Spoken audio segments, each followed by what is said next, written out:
అందరికీ నమస్కారం. పరబ్రహ్మ స్వరూపులు, పరమాత్మ స్వరూపులు బ్రహ్మశ్రీ పత్రిజీ గారికి నా ఆత్మ ప్రణామాలు. ఈరోజు మనం బుద్ధుడు ఇచ్చినటువంటి అష్టాంగ మార్గం అంటే మానవ జీవితం ఎలా ఉండాలి అని ఆయన ఎన్నో జన్మలు సాధన చేసి తన గురించి తాను తెలుసుకొని ఇతరులకి దాన్ని బోధించడానికి దానికోసమే పుట్టానని తెలుసుకొని ఆ పని మీదే ఆయన ఉన్నారు. ఇక్కడ ఒక్క విషయం తెలుసుకోవాలి, ఆయన ఇచ్చిన జ్ఞానంతో పాటు ఆయన ఎంత క్లారిటీగా ఉండేవాళ్ళు విషయం పట్ల. అది తెలుసుకున్నాక మనం సబ్జెక్ట్లోకి వెళ్ళిపోతాం. బుద్ధుడు బయటకు వచ్చాడు రాజ్యం నుంచి. వ్యాధితో ఉన్న వాళ్ళని, చనిపోయిన వాళ్ళని ఇవన్నీ చూశాక అటు ఆయన వెళ్ళిపోయి అడవిలోకి సాధన చేసుకొని అక్కడే స్థిరపడిపోయి బోధించడం మొదలుపెట్టాడు. మరి శుద్ధోదన మహారాజు ఆయన ఎక్కడున్నాడు, ఏం చేస్తున్నాడు, మళ్ళీ కనుక్కొని రాజ్యానికి పిలుచుకురావాలని చెప్పి భటుల్ని పంపించారు. వాళ్ళు కనుక్కున్నారు. కనుక్కొని వచ్చి శుద్ధోదన మహారాజుకి చెప్పినప్పుడు ఆయన ఒక లేఖ రాసి పంపించాడు బుద్ధుడికి. దాంట్లో ఏముంది అంటే, నేను మహారాజుని, నా తండ్రి మహారాజు, నా తాత కూడా మహారాజే, నువ్వు కూడా వచ్చి రాజ్యపాలన చేసుకో అని చెప్పాడు ఆ లేఖలో. అప్పుడు బుద్ధుడు ఒక మాట చెప్పాడు, మళ్ళీ ఒక లేఖ రాసి పంపించాడు తండ్రికి. నేను ముందు జన్మలో బుద్ధుణ్ణి, ఆ ముందు జన్మలో బుద్ధుణ్ణి, ఇప్పుడు కూడా బుద్ధుణ్ణి కనుక నా పని నేను చేసుకుంటా. నువ్వు అడిగింది కరెక్టే, ఎందుకంటే రాజకుమారుడుగా నేను పుట్టా కనుక నువ్వు అడిగావు, అది కరెక్టే. కానీ నేను పుట్టింది బుద్ధుడుగా ఉండడానికి పుట్టాను కనుక ఆయన పర్పస్ ఆఫ్ లైఫ్ని క్లారిటీగా తెలుసుకున్నాడు, క్లారిటీగా ఉన్నాడు, ఆ పని మీదే ఉన్నాడు. దగ్గర దగ్గర 80 సంవత్సరాల వయసు వచ్చే వరకు, ఆఖరి వరకు కూడా ఆయన తన బుద్ధత్వాన్నే ప్రదర్శించాడు, దాన్నే బోధించాడు. ఇప్పుడు ఆయన చెప్పిన ఆర్య సత్యాలు, బ్రహ్మ విహారాలు, అష్టాంగ మార్గము, త్రిరత్నాలు, ఇంకా ఆయన చెప్పిన చిన్న చిన్న విషయాలు కూడా మన జీవితానికి ఎంతో ఉపయోగపడే ఉన్నాయి. అవి ఈరోజు డిస్కస్ చేసుకుందాం. ఫస్ట్ ఆర్య సత్యాలు, అవి 4. ఇవి బేసిక్ అన్నమాట. ఈ ఆర్య సత్యాల్లో ఆయన చెప్పింది ఏంటంటే, దుఃఖం అంతటా ఎల్లడలా ఉన్నది అని చెప్పారు. అంటే అన్ని దగ్గరలో దుఃఖం ఉంది, అంతటా దుఃఖం ఉంది అని చెప్పారు. ఎందుకు అంటే పర్టికులర్గా ఒక దగ్గర ఉంది, ఒక దగ్గర లేదు కాదు, అంతటా ఉంది అని చెప్పారు. ఇంకొక విషయం ఏంటంటే, అసలు దుఃఖం అంటే ఏంటి అనేది కూడా మనం తెలుసుకోవాలి. బాధ వేరు, దుఃఖం వేరు. ఇప్పుడు శరీరానికి ఒక నొప్పి వచ్చింది, అది బాధే. అయితే ఆయన చెప్పేది ఏంటంటే, సాధన చేసినప్పుడు బాధ ఉంటుంది కానీ దుఃఖం ఉండదు, అంటే సఫరింగ్ ఉండదు. కాబట్టి మానవ జీవితం బాధలతో, కష్టాలతో, నష్టాలతో రకరకాలుగా కూడుకొని ఉంటుంది. కానీ అవి సాల్వ్ చేస్తూ పోతున్న ఆ మార్గంలో మనకి సఫరింగ్ ఉండదు, దుఃఖం ఉండదు. దాన్ని సహనంగా ఓపిగ్గా సాల్వ్ చేసుకుంటూ పోతాము, భరిస్తూ పోతాము, సహిస్తూ పోతాము. అవి ఛాలెంజెస్ అని తెలుసుకుంటాము. కనుక ఫస్ట్ బాధకి, దుఃఖానికి తేడా తెలుసుకుంటే మానవుడికి ఏమి ఉన్నాయి ఏం లేవు కాదు, దుఃఖం లేదు. ఈ స్థితిని మనం సాధించుకుంటాం. కనుక ఫస్ట్ దుఃఖం అంతటా ఎల్లెడలా ఉంది అని చెప్పాడు. రెండోది వచ్చేటప్పటికి దుఃఖానికి కారణమేంది, ఇది రెండో ఆర్య సత్యం. అంటే తృష్ణ అని చెప్పాడు. తృష్ణ అంటే ఏంటి? మితిమీరి ఉండడమే తృష్ణ. సపోజు మనం తిండి తింటున్నాం, మితిమీరి తింటే ఏమవుద్ది? అజీర్ణం వస్తుంది. అజీర్ణం వస్తే ఏమొస్తుంది? దుఃఖం వస్తుంది. అంటే ఏది కూడా ప్రతిదీ మితిమీరి చేసినప్పుడు దాన్ని ఆయన తృష్ణ అని చెప్పాడు. ఆ తృష్ణతో ఉండేటప్పుడు దుఃఖం వస్తుంది అని చెప్పాడు. కనుక ఆ లిమిట్ ఏంటి ప్రతిదానికి అంటే భగవద్గీతలో కూడా ఉంది.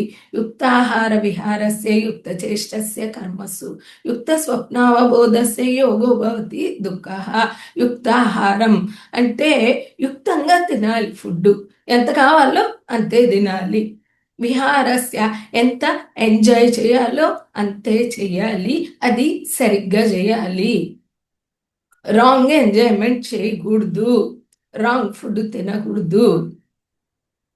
యుక్త చేష్టస్య అంటే ఎంత చెయ్యాలో అంత చెయ్యాలి. స్వప్నావబోధస్య అన్నాడు. స్వప్నం అంటే ఏంటి? కళ. కళ ఎక్కడొస్తుంది? నిద్రలో వస్తుంది. అంటే నిద్ర కూడా లిమిట్గా పోవాలి, ఎంత కావాలో అంతే పోవాలి. అవబోధస్య అంటే ధ్యానం.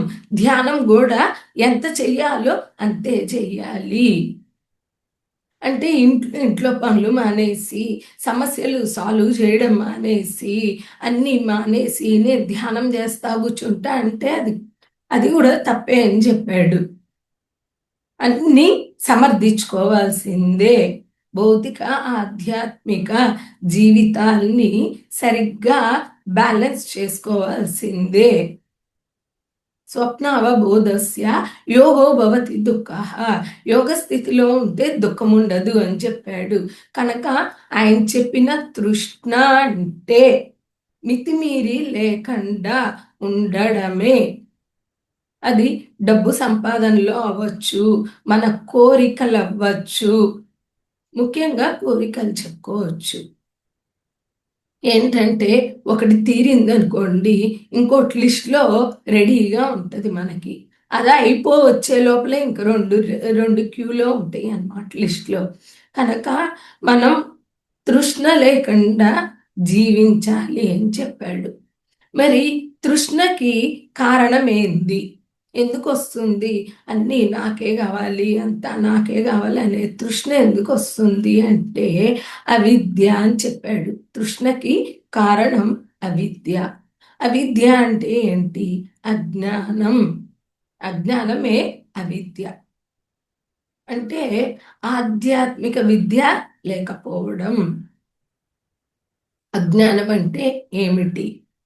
అసలు దాంట్లో ఉండే దాని అసలు డెఫినేషన్ ఏంటి అని అంటే నువ్వు వేరే, నేను వేరే.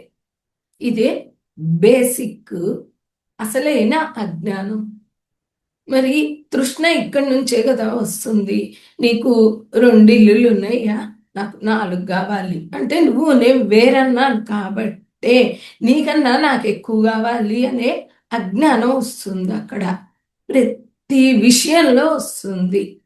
అంటే నీకన్నా ఎక్కువ ఉండాలి, ఎందుకు అంటే నేను తక్కువ కాబట్టి, లేకపోతే నువ్వు తక్కువ ఉండాలి నేను ఎక్కువ కాబట్టి. అంటే బేసిక్ అజ్ఞానమే నువ్వు వేరే, నేను వేరే. ఇది అవిద్య అని చెప్పాడు. ఎప్పుడైతే ఈ అజ్ఞానం అవిద్య అని చెప్పాడో దానికి ఏం చెయ్యాలి అంటే విద్య కావాలి. అజ్ఞానం పోవాలంటే జ్ఞానం కావాలి, విద్య కావాలి, ఆధ్యాత్మిక విద్య కావాలి అని చెప్పాడు. ఎప్పుడైతే సాధన చేస్తామో, మనం ధ్యానం చేస్తాము, బుక్స్ చదువుతూ ఉంటాము, స్పిరిచువల్ డిస్కోర్సెస్ చేస్తూ ఉంటాము, ఆటోమేటిక్గా జ్ఞానం రావడం మొదలు పెడుతుంది. ఏ జ్ఞానం వస్తుంది? నువ్వు వేరే, నేను వేరే కాదు, అంతా ఒకటే నే జ్ఞానం వస్తుంది. జ్ఞానం వచ్చినప్పుడు అజ్ఞానం తొలుగుతుంది. అజ్ఞానం పోయినప్పుడు తృష్ణ తొలగిపోతుంది. తృష్ణ లేనప్పుడు దుఃఖం ఉండదు. కనుక ఆయన వెనక నుంచి తీసుకొచ్చారు. ఫస్ట్ మనకి దుఃఖం నుంచి జ్ఞానం వరకు తీసుకొచ్చారు. ఇవి ఆర్య సత్యాలు. మరి ఇప్పుడు జ్ఞానం కావాలి. జ్ఞానం కావాలంటే ఏం చెయ్యాలి? దానికి మార్గమేంది అంటే 8 ఫోల్డ్ పాత్ అని చెప్పేసి అష్టాంగ మార్గం అని చెప్పి మనకి ఆయన అందించారు. వాటిల్లో ఫస్ట్ది సరి అయిన దృక్పథాలు, రైట్ వ్యూ. నెక్స్ట్ వచ్చేటప్పటికి సరి అయిన సంకల్పాలు. తర్వాత వచ్చేటప్పటికి సరి అయిన వాక్కు. నెక్స్ట్ది సరి అయిన కర్మలు. నెక్స్ట్ సరి అయిన జీవనోపాధి, సరి అయిన ఏకాగ్రత, సరి అయిన శ్రద్ధ, సరి అయిన ధ్యానము. ఇలా 8 ఇచ్చారు మనకి. అంటే సరైనవి ఈ 8 చేస్తే మనకి జ్ఞానం లభిస్తుంది అని చెప్పి ఈ అష్టాంగ మార్గం ఇచ్చారు. ఒక్కొక్కటిగా తెలుసుకుందాం. సరి అయిన దృష్టి, వ్యూ, రైట్ వ్యూ, దృక్పథాలు అంటే వేల కొద్ది సరికాని దృక్పథాలతో జీవిస్తుంటాం. ఉదాహరణకి కొన్ని తెలుసుకుంటాం. డాక్టర్ చేతిలో నా జీవితం ఉంది, డాక్టర్ వల్లే నేను ఆరోగ్యంగా ఉన్నాను అనుకుంటే అది రాంగ్ వ్యూ, సరికాని దృక్పథము. అలాగే మాంసం తింటే బలంగా ఆరోగ్యంగా ఉంటాను అంటే అది రాంగ్ వ్యూ. మరి ఏనుగు ఏం తిని అంత బలంగా ఉంది? ఆ జీవులు శైవ జీవులు అంటే వెజ్ తినే జీవులు ఏం తిని అంత బలంగా ఉన్నాయి, అంత పని చేస్తున్నాయి అంటే రాంగ్ వ్యూ. అట్లాగే పూజలు చేస్తే కష్టాలు తొలుగుతాయి అని చెప్పి అనుకుంటూ ఉంటాం. పూజ చేస్తూనే ఉంటాం పుట్టినప్పటి నుంచి. ఏ రోజు కూడా ఒక్క దేవుడు కూడా దిగి రాలేదు. ధ్యానం చేస్తే దేవుళ్ళు దిగొస్తారు అనేది రైట్ వ్యూ. పూజ చేస్తే దేవుడు కాపాడతాడు అనేది రాంగ్ వ్యూ. అంటే సరికాని దృక్పథాలు. అట్లాగే కర్మకాండలు. ఈ శరీరం వదిలేసి వాళ్ళు ఈ రోల్, ఈ పాత్ర ఏదైతే తీసుకున్నారో ఈ రోల్ అయిపోయాక శరీరం వదిలి పైలోకాలకి వెళ్ళిపోతారు. అంటే ఎవరింటికి వాళ్ళు వెళ్ళిపోతారు. మరి వాళ్ళందరికీ మనం పిండాలు పెడుతుంటాం, కర్మకాండలు చేస్తుంటాం, శాంతి అని చెప్తాము. ఏది చెప్పినా కూడా అది ఏది వాళ్ళకి చేరదు, వాళ్ళకి సంబంధమే లేదు, మళ్ళీ పుట్టి కూడా ఉంటారు. మరి ఇవన్నీ కూడా రాంగ్ వ్యూస్, సరికాని దృక్పథాలు. You can make your own reality. నీ చేతుల్లో నీ జీవితం ఉంది, మన చేతిలో మన జీవితం ఉంది. ఇది రైట్ వ్యూ. నేను ఆత్మని, వస్తూ పోతూ ఉంటాను, ఇక్కడ రోల్స్ వేస్తూ ఉంటాను. ఇది రైట్ వ్యూ. ఇట్లా మనం రైట్ వ్యూ, సరి అయిన దృక్పథాలతో ఉండాలి. ఇతరుల వల్ల నాకు దుఃఖం వస్తుంది, రాంగ్ వ్యూ. ఎక్కడ కూడా కృష్ణుడైనా ఉద్ధరేదాత్మన ఆత్మానం, నీ ఆత్మను నువ్వే ఉద్ధరించుకో. నువ్వు కరెక్ట్గా ఉంటే నీ ఆత్మే నీకు బంధువు, నువ్వు సరిలేకపోతే నీ ఆత్మే నీకు శత్రువు అని చెప్పాడు. ఇవన్నీ కూడా రైట్ వ్యూస్. రైట్ వ్యూస్ రావాలంటే బుక్స్ బాగా చదవాలి.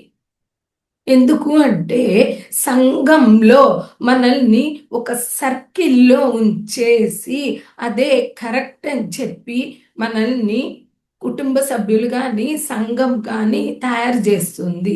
ఆ సర్కిల్లోంచి, ఆ అజ్ఞానంలోంచి, ఆ కొంచెం నాలెడ్జ్లోంచి మనం బయటికి రావాలంటే బుక్స్ బాగా చదివినప్పుడు రైట్ వ్యూస్ వస్తుంది. ఇక్కడ మనం ఒక చిన్న కథ చెప్పుకుంటాం. అలెగ్జాండర్ ఒక రాంగ్ వ్యూలో ఉండేవాడు. ఎలా అంటే చక్రవర్తి అని చెప్తాం, అంటే మొత్తం ప్రపంచమంతా జయించాలి అనే ఒక వ్యూలో ఉండేవాడు. ఎందుకు అంటే నేను గొప్ప, నా దగ్గరే ఎక్కువ సంపాదన ఉంది, అన్నీ నా దగ్గరే ఉన్నాయి, వజ్ర వైడూర్యాలు, సింహాసనాలు మొత్తం నా దగ్గరే ఉండాలనుకున్నాడు. జయిస్తూ వచ్చాడు. ఇండియాలో కూడా వచ్చినప్పుడు ఆయనకు ఒక అలవాటు ఉంది. అలెగ్జాండర్కి పోయిన ప్రతి దగ్గరలా ఆ ఊరి విశేషాలేంటి అని కనుక్కుంటాడు. అవి తెలుసుకొని చూస్తాడు. అలా ఒక ఊరికి వెళ్ళినప్పుడు అక్కడ అడుగుతాడు, ఇక్కడ విశేషం ఏంటి అంటే వాళ్ళు చెప్తారు, డయోజెనిస్ అని చెప్పి ఒక అతను ఉన్నాడు, అతనే ఇక్కడ విశేషం. అంటే ఆయన ఎల్లప్పుడూ సంతోషంగా ఉంటాడు అని చెప్తారు. ఆయన అడుగుతాడు, మరి పిలుచుకురండి ఆయన్ని అని చెప్తాడు. ఆయన ఎక్కడికి రాడు, ఎవరి దగ్గరికి రాడు, మనమే పోవాలి ఆయన్ని చూడాలంటే అని చెప్పినప్పుడు అలెగ్జాండర్ వెళ్తాడు. ఆయన హాయిగా చక్కగా కుక్క పిల్లలతో కూర్చొని ఆడుకుంటా ఉంటాడు చెట్టు కింద కూర్చొని. అప్పుడు అలెగ్జాండర్ వెళ్ళి మాట్లాడతాడు, ఎలా ఉంటావు నువ్వు? ఇలా అంటే నేను ఇప్పుడు ఇలాగే సంతోషంగా ఉంటాను, ఆల్వేస్ ఉంటాను అని చెప్తాడు. అప్పుడు అలెగ్జాండర్ అంటాడు, నేను కూడా బాగానే ఉన్నా కదా, నేను కూడా హ్యాపీగానే ఉన్నా కదా అంటాడు. ఓకే, అట్లయితే నువ్వు మీ ఊరికి వెళ్ళేలోపు అనారోగ్యం పాలై చనిపోతామని చెప్తాడు డయోజెనిస్. అప్పుడు ఆయన అంటాడు, నా వయస్సు చిన్నదే, నేను ఇంకా ఎంగేజ్లోనే ఉన్నాను, మరి నేనెందుకు చచ్చిపోతాను, నాకేం వ్యాధి వస్తుంది అని చెప్పి, ఓకే నువ్వు హ్యాపీగా ఉన్నావు కదా, నిన్ను చూశాను కదా అని వెళ్ళిపోతాడు. అలా వెళ్ళిపోయాక జయించుకుంటూ వెళ్తూ ఉన్నాడు. వెళ్ళేటప్పుడు ఇంకా ఆయన ఆయన దేశానికి వెళ్ళలేదు, గ్రీకు దేశానికి. ఆయనకి అనారోగ్యం స్టార్ట్ అయింది. స్టార్ట్ అయితే వేరే వేరే దేశాల నుంచి కూడా వైద్యుల్ని రప్పించారు. అక్కడ ఉన్నాయి మొత్తం ట్రై చేశారు. అయితే కూడా ఆయనకి ఆరోగ్యం సరికాలేదు.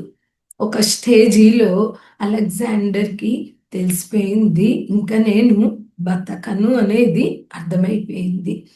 అర్థమయ్యాక ఆయన ఒక 3 కండిషన్లు చెప్పాడు. నేను చనిపోయాక నా పాడని నలుగురు డాక్టర్స్ మొయ్యాలి అని చెప్పాడు, వైద్యులు. ఇది ఫస్ట్ కండిషను. సెకండ్ కండిషను, ఏ అయితే రత్నాలు, మాణిక్యాలు, మణులు, మాణిక్యాలు సంపాదించాడో అవంతా వీధిలో విరజిమ్మాలి అని చెప్పాడు. ఇది రెండోది. మూడోది, సమాధి చేసేటప్పుడు ఆయన 2 చేతులు బయట పెట్టి సమాధి చెయ్యాలని చెప్పాడు. అంటే అలెగ్జాండర్ చక్రవర్తి ఈ భూమి మీద నుండి ఏమీ తీసుకెళ్లకుండా ఖాళీ చేతులతో వెళ్తున్నాడు అనేది ప్రపంచం తెలుసుకోవాలి అని చెప్పి ఈ మూడింటిని ఆయన కండిషన్స్ పెట్టి హెల్త్ సరిలేక చనిపోతాడు. కనుక అలెగ్జాండరు ఏం సంపాదించాడు తన ఆఖరి రోజుల్లో అంటే రైట్ వ్యూ. డాక్టర్స్ ఆరోగ్యం ఇవ్వలేరు, ఈ డబ్బుతో ఆరోగ్యం జీవితం రాదు, పోయేటప్పుడు ఏం తీసుకెళ్ళలేం. ఈ 3 సంపాదించాడు. View, right view. అలా మనం ఎంతకెంతకి సరి అయిన దృక్పథాల్లో ఉంటామో జీవితం సఫరింగ్ లేకుండా, దుఃఖం లేకుండా హ్యాపీగా ఉంటుంది, హెల్తీగా ఉంటుంది. ఇది ఫస్ట్ పాయింట్. సెకండ్ వచ్చేటప్పటికి సరి అయిన సంకల్పాలు.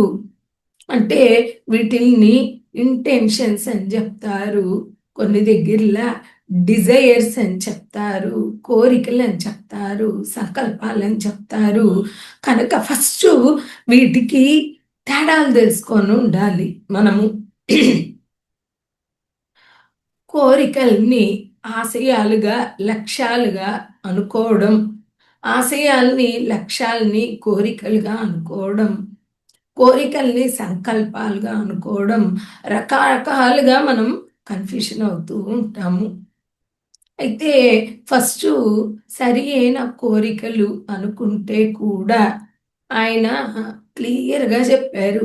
సరి అయిన అనే పదం వాడారు, అక్కడే మనకి ఆన్సర్ దొరుకుద్ది. సరి అయిన కోరికలు అంటే మనకి మన వసతిలో మనకు కావాల్సినవి ఏవైతే ఉన్నాయో, అవసరాలు, కంఫర్ట్స్, లగ్జరీస్.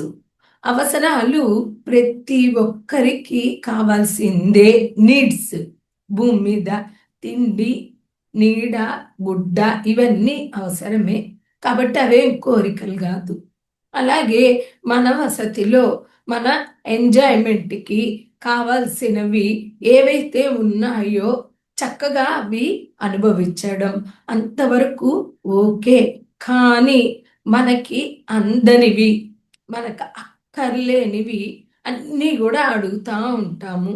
అక్కడికి వచ్చేటప్పటికి ఇవి సరికాని కోరికల కిందకి వస్తాయి అన్నమాట. అట్లాగే ఇక్కడ కోరిక అనే దానికి ఇంకా కొంచెం క్లారిటీ తెలుసుకుంటాం. మనసు ఏం చేస్తుందంటే ఉన్నది వద్దంటది, లేనిది కావాలంటది, ఉన్నది సరిగ్గా అనుభవించదు. ఎప్పుడైతే ఉన్నది సరిగా అనుభవించదో, తృప్తి పడదో అన్నీ కావాలని అడుగుతూ ఉంటుంది. కడుపు నిండిందనుకోండి, మనం చక్కగా తృప్తిగా భోజనం చేసాం అనుకోండి, మళ్ళీ ఫాస్ట్గా అడగం, ఆకలేసే వరకు అడగం. అదే మీరు సరిగ్గా తినలేదనుకోండి, మాటి మాటికి ఏదన్నా తినాలనిపిస్తూ ఉంటుంది. కనుక ఫస్ట్ ఉన్నదానిలో జీవితాన్ని తృప్తిగా అనుభవిస్తే లేనిది అడగము. కాబట్టి జీవితంలో జీవితాన్ని సరిగ్గా అనుభవించడం నేర్చుకోవాలి. అదొక కళ, ఆర్ట్ ఆఫ్ లివింగ్. నెక్స్ట్ వచ్చేటప్పటికి ఇక్కడ మనం ఈ కోరికలు, అవసరాలు, లగ్జరీస్ ఇవి కూడా కొంచెం అర్థం చేసుకుందాం. ఒక ఆఫీస్ ఉంది, ఆఫీసులో ఒక మేనేజర్ ఉన్నాడు, ఆఫీసర్ ఉన్నాడు, ఒక క్లర్క్ ఉన్నాడు.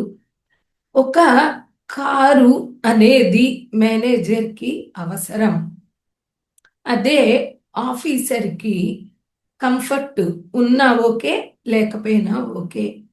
అదే గనక ఒక అటెండరో, క్లర్కో వాళ్ళకి లగ్జరీ. కనుక ఒకరికి అవసరమైంది ఇంకొకరికి లగ్జరీ అవుతుంది. కనుక అసలు ఫస్ట్ నాకేంటి, వస్తువు అవ్వచ్చు, హోదా అవ్వచ్చు, స్థితి అవ్వచ్చు, ఎవరిని చూసినా ఇప్పుడు తనకి అర్హతకు మించిన హోదాలు అడుగుతూ ఉంటారు. అసలు ఫస్ట్ నాకు ఆ అర్హత ఉందా అనేది మనకే తెలీదు.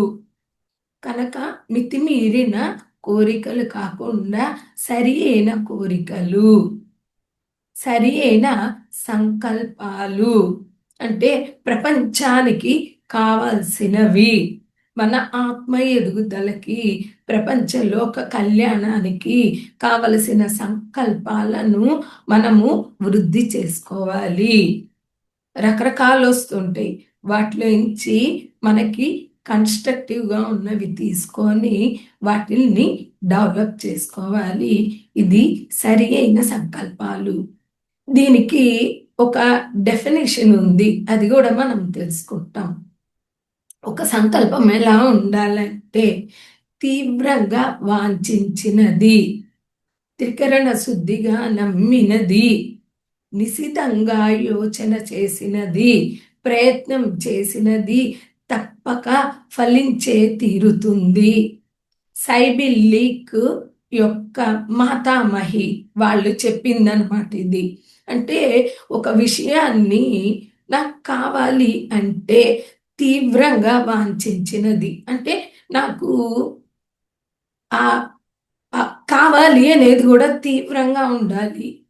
ఆ కోరిక అనేది తీవ్రంగా వాంఛించినది, త్రికరణ శుద్ధిగా నమ్మింది, మనసా వాచా కర్మణ అది కావాలి, జరుగుద్ది అని మనం నమ్మకం పెట్టాలి. మూడోది నిశితంగా యోచన చేసినది, అంటే ఇది అసలు నాకు కావాలా వద్దా, వచ్చాక దానివల్ల నాకు హ్యాపీనెస్ వస్తుందా, కష్టాలు వస్తాయా అంటే యోచన చెయ్యాలి. నాకు ఆడి కార్ కావాలని ఉంది, ఆడి కార్ వచ్చింది, దానికి రిపేర్ వస్తే హార్ట్ అటాక్ కూడా వస్తుంది, అంత ఖర్చు అవుద్ది. అంటే ఒక ఐరావతం కావాలి అని కోరుకునేటప్పుడు ఐరావతాన్ని మోసే శక్తి మన దగ్గర ఉందా అని కూడా చూసుకోవాలి. కనుక నిశితంగా యోచన చెయ్యాలి. నాకు అది కావాలా వద్దా, అవసరమా లేదా, వచ్చాకేమన్నా ప్రాబ్లం ఉంటుందా. మూడోది ఇది నిశితంగా యోచన చేసింది. నాలుగోది ప్రయత్నం చేసినది, అంటే దేనికైనా ప్రయత్నిస్తేనే వస్తుంది. ఎందుకంటే ప్రాక్టికాలిటీకి దూరంగా ఉన్నారు. ఒక థాట్ పెడితే పని అయిపోద్ది, ఒకటి అనుకుంటే పని అయిపోద్ది. అంటే థాట్ అనేది విత్తనం లాంటిది. విత్తనం పెడితేనే చెట్టు వచ్చేది. విత్తనం పెట్టి దాన్ని జాగ్రత్తగా చూసుకుంటూ నీళ్లు జల్లుతూ దానికి కావాల్సిన ఎరువులు వేస్తూ రావలసిన సూర్యరశ్మి వచ్చేటట్లుగా చూస్తూ చేస్తూ ఉంటే ఆ చెట్టు పెరుగుద్ది. కానీ ఊరికే విత్తనం వేసి నేను తాటు పెట్టే పని అయిపోద్ది అని అంటే అది ప్రాక్టికాలిటీకి దూరం. అది మహా అయితే మనం అనుకున్నాం కాబట్టి అవకాశం వస్తుంది, అవకాశాన్ని సద్వినియోగం చేసుకోవాల్సిన డ్యూటీ కూడా మనదే. కనుక ఒక సంకల్పం అంటే ఏంటి, వాటి గురించిన వివరాలు తెలుసుకోవాలి. దీన్ని సరి అయిన సంకల్పాలు అని చెప్పాడు బుద్ధుడు. మూడోది వచ్చేటప్పటికి సరి అయిన వాక్కు, అంటే మన మాట ఎట్లా ఉండాలి, ఏ విధంగా ఉండాలి అంటే ఇది ఒక చిన్న జరిగిన కథ ద్వారా తెలుసుకుంటాం మనము. సోక్రటీసు ఒకరోజు వీధిలో వెళ్తూ ఉన్నాడు. సోక్రటీస్కి తెలిసిన అతను వీధిలో ఎదురొచ్చాడు. ఆ ఎదురొచ్చిన అతను చెప్తున్నాడు, వాళ్ళిద్దరికీ మ్యూచువల్ ఫ్రెండ్ ఒక అతను ఉన్నాడు, అతని గురించి నీకు విషయం చెప్పాలి అన్నాడు. అంటే సోక్రటీస్ అడిగాడు, ఆగాగు అని చెప్పి ఏమన్నాడంటే, ఇప్పుడు నువ్వు చెప్పే విషయం నాకేమన్నా ఉపయోగం ఉందా అని అడిగాడు. లేదు, నీకేం ఉపయోగం లేదు అన్నాడు. సరే, రెండో క్వశ్చన్, నీకేమన్నా ఉపయోగం ఉందా ఈ విషయం నువ్వు నాకు చెప్పినందువల్ల అంటే లేదు అన్నాడు. ఓకే. మూడోది, ఈ విషయం నిజమా కాదా అని అడిగాడు. నాకు తెలీదు అన్నాడు. అప్పుడు నువ్వు నాకు చెప్పక్కర్లే అన్నాడు. ఎందుకంటే నాకక్కర్లేదు, నీకక్కర్లేదు, ఈ విషయం నిజమా కాదా తెలీదు, కాబట్టి వదిలేసేయమన్నాడు. అంటే మాట్లాడేటప్పుడు సోక్రటీసు ఎన్ని జాగ్రత్తలు వహిస్తున్నాడు ఒక మాటకి. అంటే మన మాటకి ఎంత శక్తి ఉండాలి, వాక్ శుద్ధి ఉండాలి. ఎప్పుడైతే వాక్ శక్తి, వాక్ శుద్ధి ఉంటాయో వాక్ సిద్ధి కలుగుద్ది. అంటే మనం చెప్పింది అక్కడ జరిగిపోద్ది. కనుక ధ్యానం చేస్తూ చేస్తూ ఉంటే ఎంతో శక్తి వస్తుంది. ఆ శక్తిని మనం గనక జాగ్రత్తగా వాడుతూ ఉంటే, జాగ్రత్త చేస్తూ ఉంటే వాక్ శక్తి అంటే మన వాక్కుకి శక్తి పెరుగుద్ది. మనం చెప్తే ధ్యానం చేస్తారు. మనం చెప్తే నాన్ వెజ్ వదిలేసి వెజిటేరియనిజంకి వచ్చేస్తారు. మనము ప్రచారం చేస్తే పిరమిడ్లు కట్టేస్తారు. అట్లాగే వాక్ శుద్ధి, మనసా వాచ కర్మణ అని చెప్తాం. అంతఃకరణ శుద్ధితో మన మాట ఉండాలి. ఒకటి చెప్పడం, ఒకటి చేయడం అలా కాకుండా ఎట్లా పడితే అట్లా మాట్లాడడం కాకుండా నిజాయితీగా ఉండడం, మౌనంగా ఉండడం, తక్కువ మాట్లాడడం, ఇవన్నీ చేస్తుంటే వాక్ శుద్ధి, వాక్ శక్తి, వీటితో వాక్ సిద్ధి అంటే మనం చెప్పిని జరిగిపోతూ ఉంటాయి. మన మాట అందరికీ రీచ్ అవుతూ ఉంటుంది. కనుక మహానుభావులు ఎలా అయ్యారంటే ఇవన్నీ కూడా వాళ్ళు పాటించేవాళ్ళు. ఇది సరి అయిన వాక్కు. అట్లాగే మనం చూస్తే గనక అందరి మాటని తీసుకోం. వాళ్ళవి గాలి మాటల్లే, వాళ్ళవి ఉత్త మాటల్లే, వీడి మాట పట్టించుకోక్కర్లేదు అంటే మనకు తెలుసు. స్టాండర్డ్స్ ఉంటాయి. ఎవరు స్టాండర్డ్గా మాట్లాడుతున్నారు, ఎవరు సరిగ్గా మాట్లాడుతున్నారు, ఎవరు నిజాయితీగా మాట్లాడుతున్నారు, ఎవరి దగ్గర మనం అడ్వైస్ తీసుకోవచ్చు అనేది మనకు కూడా ఐడియా ఉంది. కనుక వాక్కుకి అంత శక్తి ఉంది. అందుకే మనం వాణి అని పెట్టాం. అంటే వాక్కుకి సరస్వతీదేవి పేరు పెట్టాము అంటే ఎంత ముఖ్యమైంది, ఎంత అవసరమైంది. ఇంకా దేనికి పెట్టలేదు, చూపుకి పెట్టలేదు, మన కర్మలకి పెట్టలేదు, దేనికి పెట్టల, మాటకి మాత్రమే సరస్వతి అంటే వాణి అని పెట్టాం. నోరు తెరిస్తే మనకి ముత్యాలు, రత్నాలు, పగడాలు లాంటి మాటలు రావాలి. అవసరం ఉంటే మాట్లాడాలి. అంటే ఇతరులకు కానీ మనకు కానీ అవసరం ఉండాలి, ఉపయోగం ఉండాలి. లేకపోతే హ్యూమరస్ ఎంజాయ్మెంట్ ఉండాలి. అంతేగాని విమర్శించడానికి కానీ, ఇతరుల్ని క్రిటిసైజ్ చేయడానికి కానీ, కన్ఫ్యూషన్ చేయడానికి కానీ మన వాక్కులు ఉండకూడదు. నెక్స్ట్ ఇది వచ్చేటప్పటికి సరి అయిన కర్మలు అంటే మనం ఒక పని చేస్తే మనకి కానీ ఇతరులకు కానీ ఉపయోగంగా ఉండాలి, మనకి కానీ ఇతరులకు కానీ అవసరమై ఉండాలి. అలాగే మన పని క్రియేటివిటీగా ఉండాలి. అంటే కొత్తది ఏదన్నా సృష్టించేట్టుగా ఉండాలి. పత్రిజీ దీని దగ్గర ఒక మాట చెప్పారు. మేడం రోజు ఒక వెధవ కొత్త పని చేయాలి అని చెప్పారు.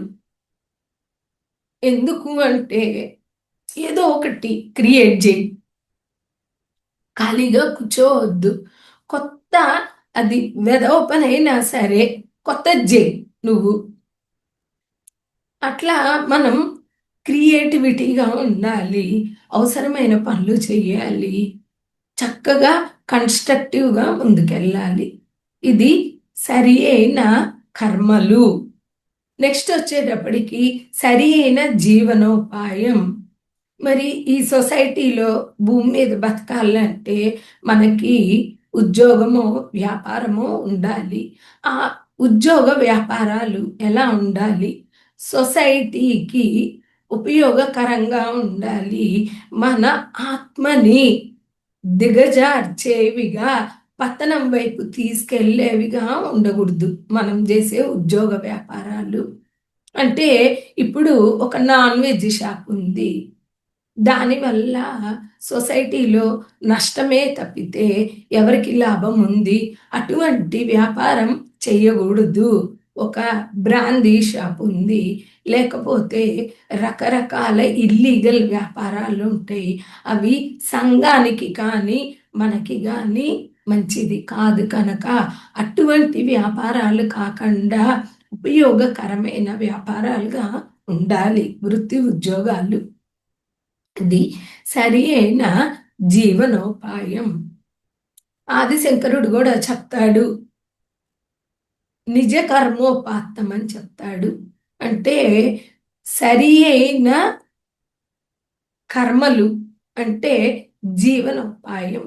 ఇతరుల్ని మోసం చేసే వ్యాపారాలుగా కానీ, ఇతరుల్ని మోసం చేసి సంపాదించేదిగా కానీ ఇవి ఉండొద్దు అని చెప్పారనమాట. నెక్స్ట్ ఇక్కడ హెల్తీ కాంపిటీషన్గా పోవాలి. అంటే నువ్వు బాగుండు, నేను బాగుండాలి, నీ కుటుంబం బాగుండాలి, నా కుటుంబం బాగుండాలి. ఇటువంటి దృక్పథాలతో మనం ఉండాలి. నెక్స్ట్ వచ్చేటప్పటికి సరి అయిన ఏకాగ్రత. అంటే ఇప్పుడు నేను ఒక టీచ్ చేస్తున్నాను, షేర్ చేస్తున్నాను నాకు తెలిసిన నాలెడ్జ్ని. నేను ఎలా చేయాలి? కాన్సన్ట్రేషన్గా చేయాలి, అంటే ఏకాగ్రతగా చేయాలి. చేయలేదనుకోండి డైవర్ట్ అయిపోతూ ఉంటా, టాపిక్ జంప్ చేసేస్తూ ఉంటా, డైల్యూట్ అయిపోతుంది, డైవర్ట్ అయిపోతుంది, డీవియేట్ అయిపోతుంది. కనుక ఎట్లా చేయాలి? ఏకాగ్రతగా చెప్పాలి. అటు ఇటు నా మనసు పోకుండా చూసుకోవాలి. నేనేం చెప్తున్నానో, ఏం చెప్పాలో దాని మీద నాకు ఫోకస్ ఉండాలి. కనుక సరి అయిన ఏకాగ్రత. వినేవాళ్ళు ఏకాగ్రతగా ఉన్నా లేకపోయినా పర్లేదు, కానీ చెప్పే వాళ్ళకి ఏకాగ్రత కావాలి. నెక్స్ట్ వచ్చేటప్పటికి సరి అయిన శ్రద్ధ. అంటే ఏంటి?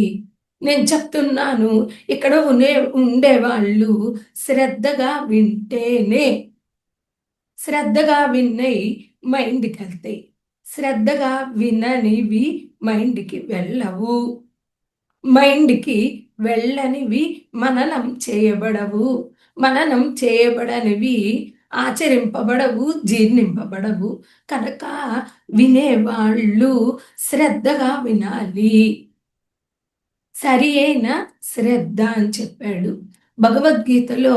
శ్రద్ధావాన్ లభతే జ్ఞానం.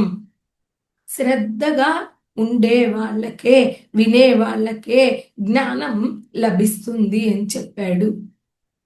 కనుక వినే వాళ్ళకి శ్రద్ధ, చెప్పే వాళ్లకు ఏకాగ్రత ఉండాలి. లాస్ట్ది వచ్చేటప్పటికి సరి అయిన ధ్యానము. అంటే సరికాని ధ్యానాలు చాలా ఉన్నాయి. దగ్గర దగ్గర 112 అని చెప్తారు, 120 అని చెప్తారు. ఎన్ని చెప్పినా నంబర్లో ఏం లేదు. మనకున్నది ఒకే ఒక్క ధ్యానము, ఆనాపానసతి ధ్యానము. అంటే ఈ ఒక్క ఆనాపానసతి ధ్యానం మీదే నేను దగ్గరగా 6 నెలలు రీసెర్చ్ చేశాను. అసలు మంత్ర జపం ధ్యానం కదా, మరి వీళ్ళు శ్వాస మీద ధ్యాస చెప్తున్నారేంటి? నేను చేసేది కరెక్టేనా, నేను ఫాలో చేస్తుంది కరెక్టేనా అని చెప్పి తెలుసుకోవడానికి ఒకవైపు సాధన చేస్తూ, రిజల్ట్స్ చూస్తూ, ఒకవైపు బుక్స్ చదువుతూ, మహానుభావులు ఏం చెప్పారని తెలుసుకుంటూ రీసెర్చ్ చేస్తూ అందరికీ చెప్తూ ఇలా పోతున్నప్పుడు నాకు ఆనాపానసతి మీద చాలా క్లారిటీ వచ్చింది. ఎలా అంటే యోగి వేమన చెప్పారు. ఏమని చెప్పారు? గాలిలోన పుట్టి గాలిలోన పెరిగి గాలి మర్మ మెరుంగలేరు ముక్కులోని గాలి ముక్తికి మరి దారి అని చెప్పారు. అంటే ఆయన శ్వాస గురించి చెప్పారు. అట్లాగే త్యాగరాయ స్వామి చెప్పారు.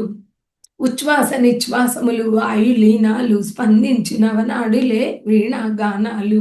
ఉచ్ఛ్వాస నిశ్వాసములు వాయులీనాలు రెండు కలిసి లీనమైపోతాయి. అప్పుడు నాడీ మండల శుద్ధి జరుగుతుంది. పాటలో చెప్పారు ఆయన. అట్లాగే అన్నమాచార్య చెప్పారు, కాయపుటు ఊపిరిలో గని ఉన్నది. అంటే ఈ శరీరంలో ఉండే ఊపిరిలో గని అంటే నిధి ఉన్నది అని చెప్పారు. అట్లాగే ఊపిరిలో దేవుడున్నాడు యోగీంద్రులకు. ఆ శ్వాసని పట్టుకుంటే అది మనలో ఉండే దైవ స్థితి. దైవం ఎక్కడైతే ఉంటాడో అక్కడికి మనల్ని తీసుకెళ్తుంది. అప్పుడు యోగులు అవుతాము అని చెప్పి ఊపిరిలో దేవుడు ఉన్నాడు యోగేంద్రులకు అని చెప్పాడు. అట్లాగే కృష్ణుడు ఏం చెప్పాడంటే బహిర్వ్యోమ స్థితం నిత్యం నాసాగ్రే చ వ్యవస్థితం నిష్కళంకం విజానీయాత్ శ్వాసో యత్ర లయం గతః. శ్వాస ఎక్కడ లీనమవుతుందో అక్కడ నీ దృష్టిని నిలుపు. భ్రూమధ్యమున దృష్టిని నిలిపిన అని చెప్పాడు. భగవద్గీతలో ఉంది, ఉత్తర గీతలో కూడా ఉంది ఇది. ఇంకా ఒక స్టెప్ ముందుకేస్తే ఉత్తర గీతలో పరమాత్ముడు చెప్తాడు. పరమాత్ముడు మనలో శ్వాస రూపంలో ఉంటూ తనను తాను వెదికి తనను తాను కనిపెట్టి తనతో తాను ఉండి తానే పరమాత్మ అని తెలుసుకుంటాడు. కనుక శ్వాసే గురువు అని చెప్పారు పత్రిజీ. ఎందుకంటే శ్వాస పరమాత్మ. పరమాత్మ ఫిజికల్ ఫామే శ్వాస. అందుకే శ్వాస లేకుండా ఒక్క నిమిషం కూడా బతకలేము. మరి పరమాత్మ శక్తి లేకుండా ఎలా బతుకుతాం? కనుక ఈ విధంగా మహానుభావులందరూ శ్వాస గురించి చెప్పారు. అందుకే సరి అయిన ధ్యానము ఆనాపానసతి ధ్యానము అని ఆయన చాలా రీసెర్చ్ చేసి ప్రాక్టికల్గా రీసెర్చ్ చేసి తెలుసుకొని మనకు ఆ ఎసెన్స్ ఇచ్చారు. అలాగే విజ్ఞాన భైరవ తంత్ర ఓషో బుక్ ఉంది. దాంట్లో మొత్తం శ్వాస మీద టెక్నిక్స్ తోనే ఆ బుక్ అంతా ఉంటుంది. రకరకాలుగా ఈశ్వరుడు పార్వతీదేవికి శ్వాస రహస్యాల గురించి చెప్పారు. దానిలో ఫస్ట్ మెథడే ఆనాపానసతి. దాన్నే బుద్ధుడు తీసుకున్నాడు. అదొక్కటి చాలు మనకి మొత్తము ఇస్తుంది. సరి అయిన ధ్యానము. కనుక సరి కానీ ధ్యానాల దగ్గరికి పోతే మనకి ఎన్నో జన్మలు పడుతుంది, ఎంతో టైం పడుతుంది. సరి అయిన ధ్యానం చేసినప్పుడు మన కర్మలన్నీ దగ్ధమవుతాయి, మన జన్మలు తగ్గుతాయి, మనం ముక్తి మార్గంలో ఉంటాము. ఇది మనకి ఆర్య సత్యాలు అష్టాంగ మార్గం అని చెప్పి బుద్ధుడు మనకిచ్చాడు అన్నమాట. అట్లాగే ఇక్కడ వచ్చేటప్పటికి ఇంకా కొంచెం ఉన్నాయి, అవి తెలుసుకుంటాం. బుద్ధుడు చెప్పినవి ఆరోగ్య పరమాలాభ, సంతుష్టి పరమం ధనం, విశ్వాస పరమాజ్ఞాతి, నిర్వాణం పరమం సుఖం. అంటే ఏది లాభం అనుకుంటాం? డబ్బు వస్తే లాభం అనుకుంటాం, వస్తువులు వస్తే లాభం అనుకుంటాం, పనులు జరిగిపోతే లాభం అనుకుంటాం. కానీ బుద్ధుడు ఏం చెప్తున్నాడు? ఆరోగ్య పరమా లాభ, ఆరోగ్యంగా ఉండడమే లాభం అని చెప్పట్లా. పరమ లాభ అంటే చాలా పెద్ద లాభం అని చెప్తున్నాడు. ఆరోగ్యంగా ఉండడమే చాలు అని చెప్తున్నాడు. కనుక ఆరోగ్యమే మహాభాగ్యం. ఆరోగ్యంతో ఉన్న వాళ్ళు అంతకన్నా పెద్ద భాగ్యం లేదనుకోవాలి. లేని వాళ్ళు ఆరోగ్యం తెచ్చుకోవాలి, సాధన చేసి తెచ్చుకోవాలి. అదే పెద్ద లాభం. జీవితం ఆనందంగా గడపాలన్నా, ఎంజాయ్ చేయాలన్నా, యూటిలైజ్ చేసుకోవాలన్నా ఆరోగ్యం కావాలి. కనుక ఆ వచ్చిన ఆరోగ్యాన్ని కోరికల కోసం దండగ చేసుకోవద్దు. ఆధ్యాత్మికంగా ఎదగడానికే ఉపయోగించుకోవాలి. అందుకే ఫస్ట్ ఆరోగ్యం వస్తుంది ధ్యానం చేస్తే. ఆరోగ్య పరమాలాభ, సంతుష్టి పరమం ధనం. అంటే సంతృప్తియే పెద్ద ధనంతో సమానం. ఇప్పుడు కొంతమందిని చూస్తూ ఉంటాం, బోల్డ్ డబ్బు ఉంటుంది, నేనే చూస్తున్నా, బోల్డ్ డబ్బు ఉంటుంది, ఎప్పుడు అసంతృప్తిగానే ఉంటారు. ఎప్పుడు అది లేదు, ఇది లేదు, ఇది పోయింది, అది పోయింది అంటారు. అదే ఒక గుడిసెలో ఉన్నోళ్ళు కూడా హాయిగా కడుపు నిండా తిని చల్ల కదలకుండా హ్యాపీగా నిద్రపోతారు. మరి వాళ్ళ సంగతి ఏంటి? తృప్తిగా ఉండాలి. తృప్తిగా ఉంటే వైశ్యుడు అని చెప్తారు, తృప్తి లేకపోతే శూద్రుడు అని చెప్తారు. కనుక మనం ఎప్పుడు హాయిగా తృప్తిగా జీవితం అనుభవించాలి. ఎప్పుడు తృప్తిగా ఉన్నామో అదే పరమధనం.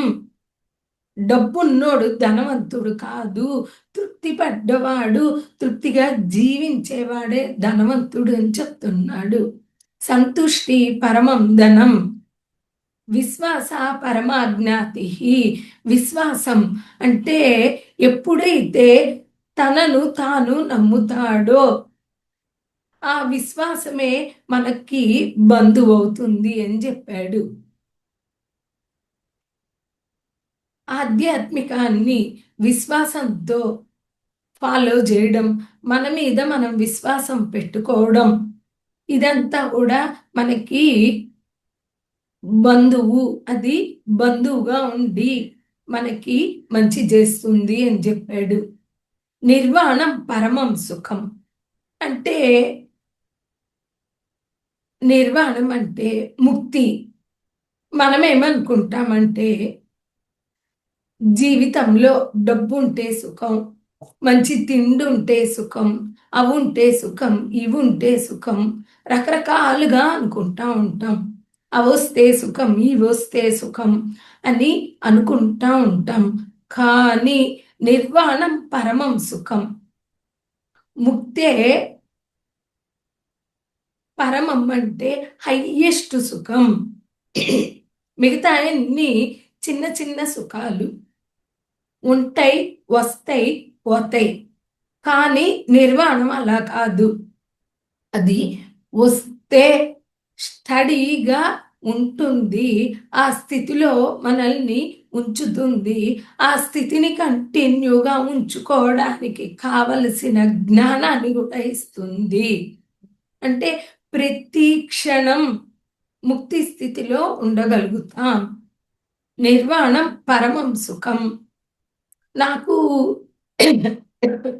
ఈ అనుభవం ఎలా వచ్చిందంటే, ఎప్పుడైతే ఆత్మస్థితిలో ఉంటామో, పరమాత్మ స్థితిలో ఉంటామో, ఆ నిర్వాణం అనేది ఆ పరమాత్మ స్థితిలో మనం స్టే చేస్తూ ఉన్నప్పుడు కంటిన్యూగా శాంతిగా సుఖంగా సంతోషంగా ఉండేది నేను అనుభవపూర్వకంగా చూశా. ఓహో, ఇదేనా నిర్వాణం పరమం సుఖం అంటే? ఫ్రెండ్స్, ఒక్క క్షణం.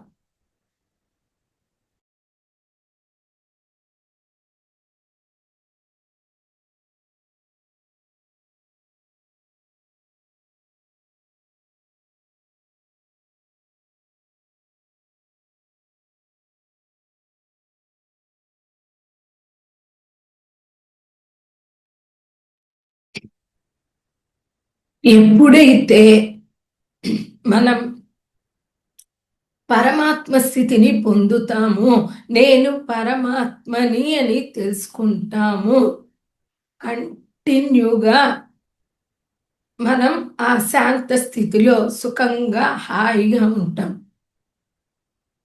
కైవల్యం కేవలం శాంతం శుద్ధం అత్యంత నిర్మలం.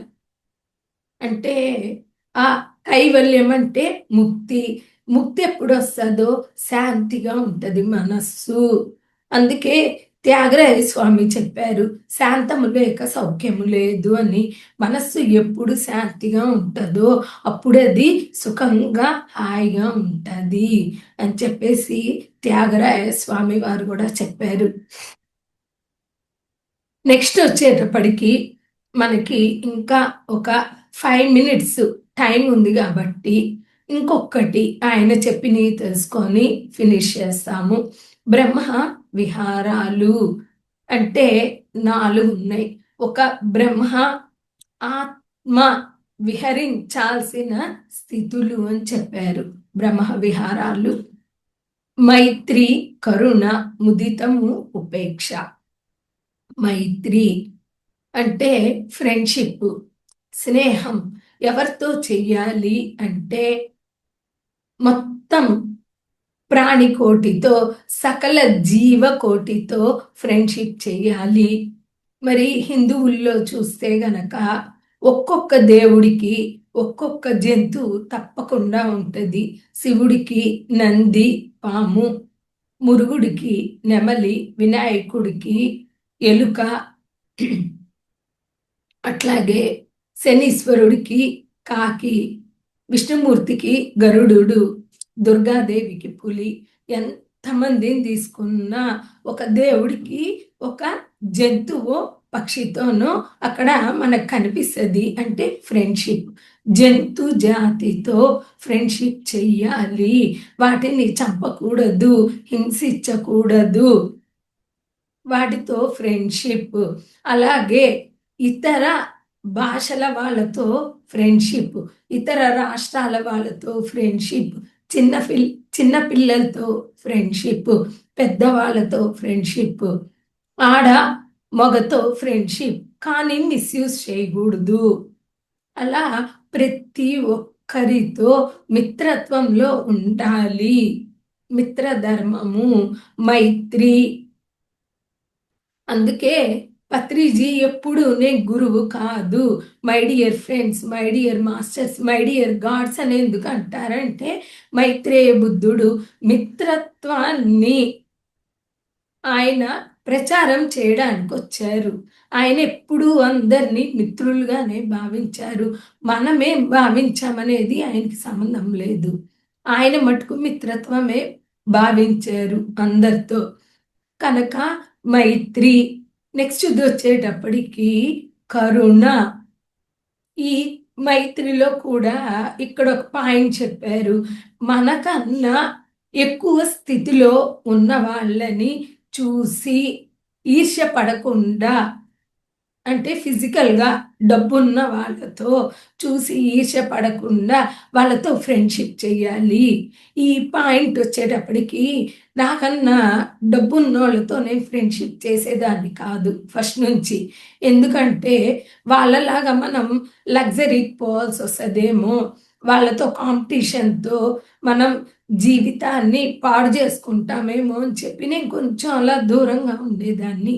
అయితే ఎప్పుడైతే పత్రిజీ ఇవి చెప్పారో, నాకన్నా ఎక్కువ ఉన్నోళ్ళతో ఫ్రెండ్షిప్ చేసి వాళ్ళు సొసైటీకి సహాయపడేలాగా నేను వాళ్ళతో ఫ్రెండ్షిప్ చేసినప్పుడు వాళ్ళ వల్ల మనకి ఎంతో సహాయం వస్తూ ఉంది ఈ ఆధ్యాత్మిక దారిలో, లోక కళ్యాణంలో. కనుక మనకన్నా ఎక్కువ ఉన్న వాళ్ళతో ఫ్రెండ్షిప్ చేయాలి, వాళ్ళ చేత పనులు, దాన ధర్మాలు చేయించగలగాలి. వాళ్ళ వల్ల మనకి ఎన్నో పనులు అవుతాయి.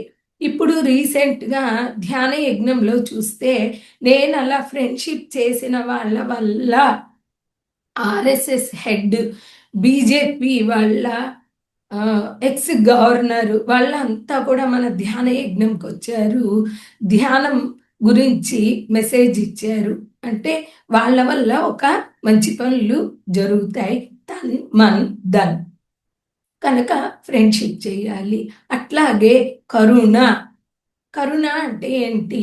మనకన్నా తక్కువ డబ్బు ఉన్నవాళ్ళు ఎవరైతే ఉంటారో వాళ్ళ మీద కరుణ చూపించాలి. మనం భోజనం పెడతాం. ఎవరికి పెడతాం? ఉన్నోళ్ళకే పెడతాం. గెట్ టుగెదర్లు, గ్యాదరింగ్లు ఇస్తాం, ఇవ్వచ్చు. కానీ అది పోషించడం కాదు. మనకన్నా తక్కువ ఉన్న వాళ్ళ మీద కరుణ చూపించి పోషించాలి. ఒక్కరోజు పనోళ్ళు రాకపోతే మనకి జరగదు. కానీ పనోళ్ళ మీద ఎంత మాత్రం కరుణ, జాలి, దయ చూపిస్తున్నాం. వాళ్ళు లేకపోతే జరగదు. అలాగే వీధులు ఊడ్చే వాళ్ళు ఉన్నారు, కుప్పెత్తే వాళ్ళు ఉన్నారు, వాళ్ళు లేకపోతే జరగదు. ఏమాత్రం కరుణ చూపిస్తున్నాం? ఒక చీర ఇవ్వచ్చు, ఒక బోనస్ ఇవ్వచ్చు, ఒక స్వీట్ ఇవ్వచ్చు, ఒక భోజనం పెట్టచ్చు. పోషించే బాధ్యత మనది.